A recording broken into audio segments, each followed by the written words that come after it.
நண்பர்கள் அனைவருக்கும் வணக்கம். இன்னைக்கு நம்ம இந்த வீடியோல தமிழக பட்ஜெட் குறித்து மிக முக்கிய புதிய தகவல் வெளியாகி இருக்கு. அதை பத்தி தான் இப்ப நம்ம பார்க்க போறோம். தமிழகத்தில் கடந்த 2021ஆம் ஆண்டு ஆட்சியை பிடித்தது திமுக. இதனை அடுத்து 4 பட்ஜெட் தாக்கல் செய்திருக்கக்கூடிய நிலையில் தனது கடைசி முழு பட்ஜெட்டை இன்று தாக்கல் செய்ய உள்ளது. இதனைத் தொடர்ந்து 2026ஆம் ஆண்டு இடைக்கால பட்ஜெட் மட்டுமே தாக்கல் செய்ய முடியும். தற்போதைய பட்ஜெட்டில் மக்களை கவரும் வகையில் புதிய அறிவிப்புகள் வெளியாகும் என்று எதிர்பார்க்கப்படுகிறது. அந்த வகையில் அரசு ஊழியர்கள் பல்வேறு கோரிக்கைகளை வலியுறுத்தி போராட்டத்தில் ஈடுபட்டு வருகிறார்கள்.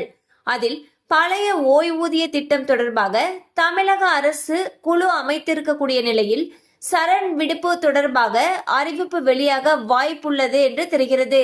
மேலும் தமிழ் புதல்வன், வடசென்னை வளர்ச்சி திட்டம், கலைஞர் கனவு இல்ல திட்டம் உள்ளிட்ட திட்டங்கள் செயல்படுத்தப்பட்டுள்ளது.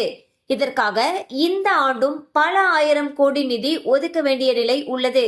குறிப்பாக மகளிர் உரிமை தொகை திட்டத்திற்கு மட்டும் கடந்த நிதியாண்டில் மகளிர் உரிமை தொகை திட்டத்திற்காக 13,720 கோடி ரூபாய் நிதி ஒதுக்கீடு செய்யப்பட்ட நிலையில் இந்த ஆண்டு மேலும் கூடுதலாக நிதி ஒதுக்க வேண்டிய கட்டாயம் ஏற்பட்டுள்ளது.